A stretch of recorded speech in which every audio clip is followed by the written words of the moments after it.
앞에서는 이제 성 역할에 따른 성 차이에 대한 이해를 살펴봤는데요. 이번 시간에는 이제 교회의 이런 성 역할이라든가 이런 것들이 현실적으로 어떻게 적용되고 교육되고 있는지에 대해서 생각해 보겠습니다. 근데 사실 뭐 이론적으로보다는 교회에서 실제적으로 여성들한테 교육되고 있는 내용은 조금 우리에게 좀 갈 길이 멉니다. 예, 그래서 여성들에게 고정된 성 역할을 강요하고 교육하는 경향성이 아무래도 교회에는 좀 짙게 나타나는데요. 요즘에 이제 젊은 여성들에게 물어보면 결혼을 하지 않는 게 더 낫다라는 생각, 그리고 교회를 나가는 것은 여성에게 좋지 않다. 이런 생각을 많이 하고 예, 살아간다고 합니다. 그래서 실제로 출판된 책 중에 교회를 떠나야 여성이 산다라는 책도 있다고 합니다. 근데 이런 이유들이 나타나는 것 중에 하나는 성경이나 이제 설교에서 가르치는 바가 여성들의 삶에 적용되기가 매우 힘들다라는 그런 생각이 여성들에게 많기 때문이죠. 네. 그래서 이런 결과가 나오는 이유는 뭘까라는 것을 좀 생각해 보시면 첫 번째로 이제 교회에서의 여성의 역할을 생각해 볼 수가 있습니다. 교회를 구성하는 성도의 남녀 구성비를 보면 남성보다는 여성이 많다라는 사실을 잘 알고 있습니다. 그러니까 50대 뭐 60대 70대 이렇게 성도분들 중에는 여성분들이 더 많습니다. 근데 이제 여성들은 교회에서 집사, 권사 이런 역할들을 주로 많이 담당하시죠. 간혹 장로가 되는 경우도 있지만 아직까지는 남성 장로분이 더 많습니다. 그러니까 숫자적으로는 남성이 더 적은데 남성 장로가 더 많다라는 건 무엇을 반영하는 것일까요? 근데 이런 역할, 직분도 중요하지만 교회에서 남성, 여성들이 어떤 역할을 하느냐, 또 어떤 역할을 중첩적으로 여성에게 담당하게 하느냐라는 것도 살펴볼 필요가 있습니다.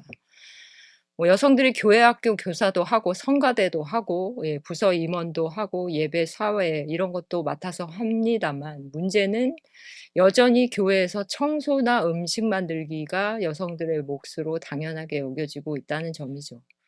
예, 그다음에 뭐 예배라든가 예, 친교를 할 때, 손님 대접을 할 때 그런 부분도 여전히 여신도들이 중점적으로 맡아서 하고 있습니다. 물론 이렇지 않은 교회들도 있지만요. 대형 교회나 이제 보수적 교회에서는 좀 그런 경향성이 많다고 볼 수 있죠. 네, 이런 어떤 역할도 그렇지만 예, 제가 좀 분석하고자 하는 것은 신앙 교육이 너무나 자연스럽게 어머니를 양성하는 데 초점이 맞춰져 있다라고 하는 것입니다. 개신교의 그 가부장적 담론이 있어요. 이제 청교도 신앙하고 결합해서 여신도들이 부지런히 가족의 구성원들을 돌보고 예, 가정의 일을 잘 담당하다라고 하는 것을 이제 신앙의 덕목으로 가르쳤는데 이런 여성들에게 강요되는 서구적 가부장적 기독교도 우리한테 들어왔지만 또 이것이 유교적 가부장제하고 이렇게 맞물려 가지고 예, 한국 교회를 다니는 사람들에게는 대부분 교회에 다니다 보면 전형적인 어머니의 역할을 착실히 하도록 이렇게 교육을 받습니다. 예, 그래서 이성적 머리는 남성이고, 예, 그 다음에 여성, 어린아이, 동물 순으로 이렇게 피라미드를 이렇게 막 예, 서열로 나누고 있는 서구 형이상학도 우리 교회의 질서에 영향을 미쳤지만 또 유교적 위계 질서도 들어오면서 여성이 남성의 이제 이렇게 보조적 역할을 하는 것이 신앙의 잘 예, 좋은 면모라고 이렇게 강요를 했던 것을 볼 수 있습니다. 그래서 중요한 건 자본주의 사회를 잘 돌아가기 위해서 남편과 자녀를 돌보아야 하는 사람이 필요했고요. 이런 역할을 여성이 담당하도록 사회와 교회는 특히 더 강조해서 꾸준히 교육을 하고 있는 그런 현실입니다. 그렇기 때문에 제가 이제 문제적으로 바라보는 것은 여성 신도들이 그렇게 많이 교회를 다님에도 불구하고 여성을 단독자로 신앙인으로 교육하지 않는 교회가 너무 더 많다는 거죠. 그래서 현재 교회를 다니는 여성들은 아이를 가진 이제 여성들이 많다라고 간주를 합니다. 근데 그녀들이 교회를 다닐 때 그 가장 큰 이유가 좋은 엄마가 되기 위해서인 경우가 많습니다. 혹은 자녀를 좋은 대학에 보내고 성공시키기 위해서. 예, 그런 것들을 이제 뒷받침하는 예가 뭐 행복한 가정 세미나 어머니 기도회 이제 이런 모임들을 통해서 신앙이 깊어져서 어머니 역할을 잘 감당해야 된다라는 어떤 그런 사명의식을 심어주는 거죠. 근데 이런 여성들의 삶의 방식을 들여다보면 자기 자신을 돌볼 새는 없고요. 예, 자기 자녀, 예, 남편 뒷바라지하는 것이 하나님하고의 관계성을 잘 돈독히 하는 것이라고 너무나 직결적으로 연락을 이렇게 지어가지고 연계지어서 생각을 한다는 거죠. 예. 그래서 이런 교회의 문제점은 가족을 꾸리고 자녀를 낳고 또 이제 강남이나 이런 데에서는 교육을 시킨다는 것 자체가 이미 삶의 기반이 확보되어 있는 사람들에게 신앙교육을 한다는 문제점이 있고요. 예. 그리고 이제 이런 가족, 세상에서 좀 성공한 가족을 꾸려 나가는 그런 신앙생활이 너무나 당연하게 여겨진다는 그런 문제점이 있습니다. 그래서 이런 신자유주의적 자본주의에서 이상적으로 뽑고 있는 그런 가족의 모양을 여성들에게 담당하도록 한다라고 하기 때문에 저는 이게 신자유주의적 가족 보전 욕망하고 좀 통하지 않을까 이런 문제의식도 가져봤는데요. 근데 이런 신앙교육의 문제점은 중산층, 상류층 여성들에게는 어느 정도 이게 맞아 들어가는 게 있겠지만 경제적 계급이 이런 이상에 맞지 않은 여성들에게 과연 이게 바람직한가라는 의문을 가질 필요가 있습니다.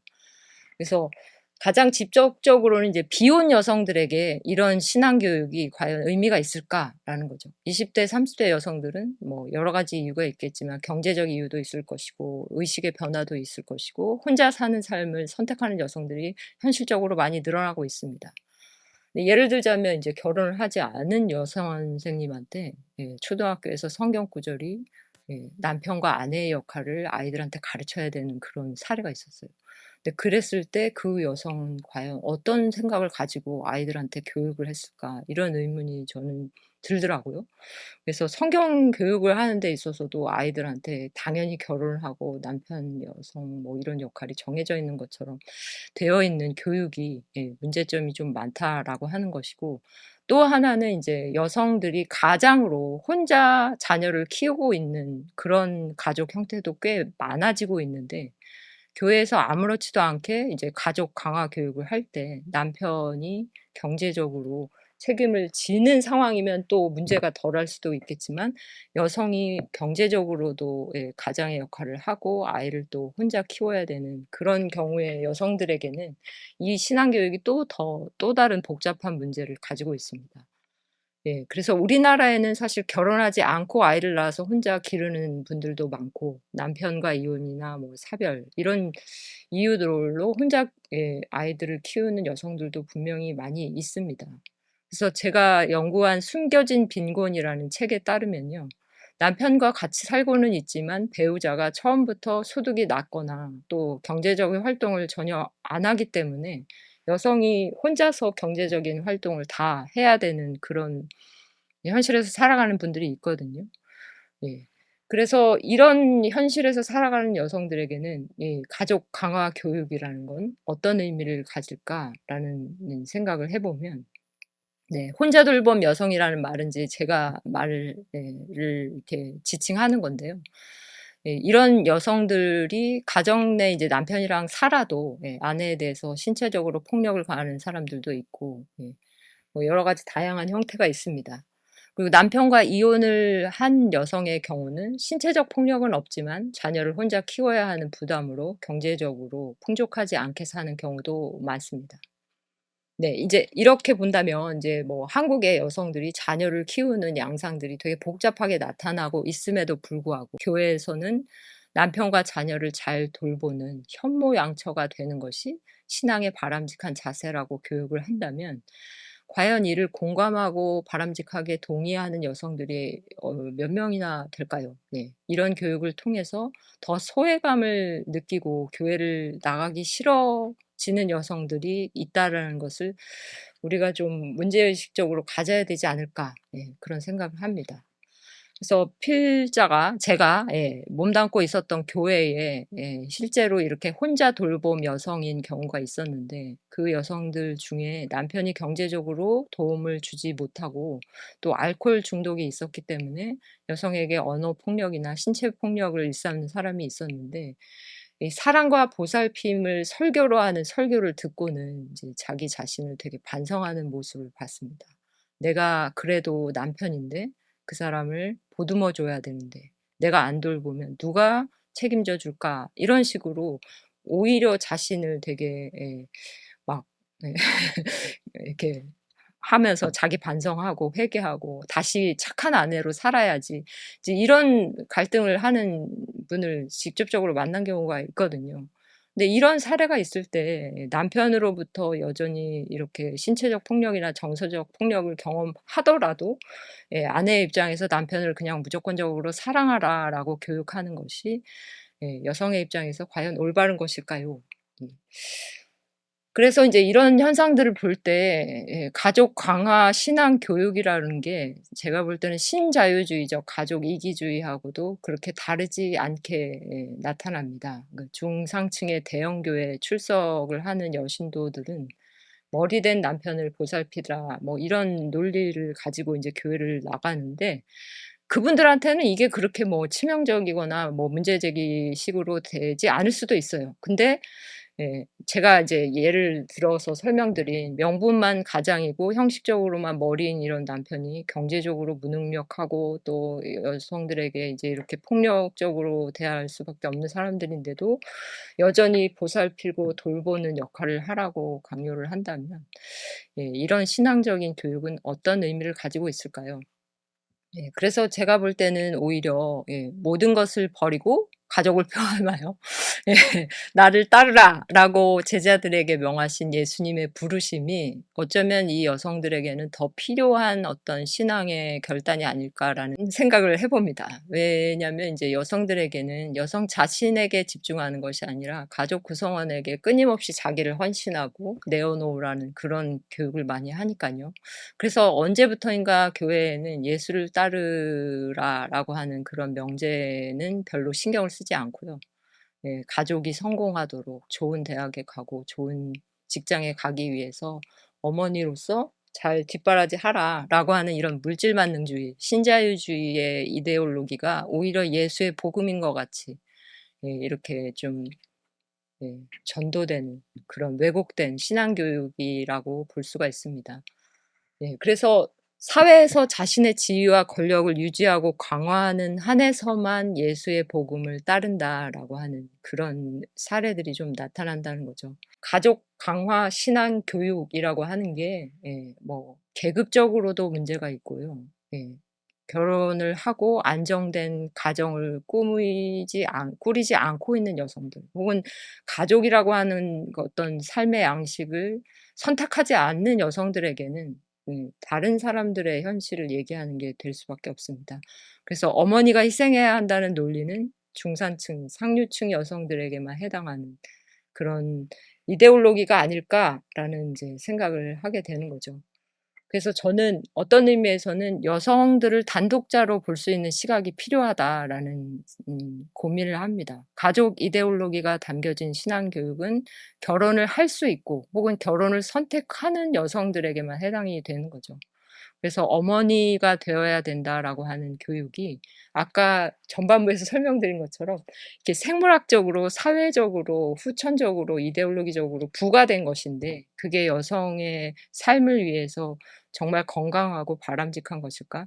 그런 고민을 교회가 이제는 할 때가 된 것 같습니다. 그래서 신자유주의 사회에서 성공한 어머니로 살아가는 그런 신앙 교육은 좀 우리가 이렇게 이제 보류를 해야 된다는 거죠. 그 이유는 아까 설명드린 것처럼 이제 여성의 삶에 있어서 결혼이 그렇게 중요한 부분이 되지 않는 현실들이 늘어나고 있고요.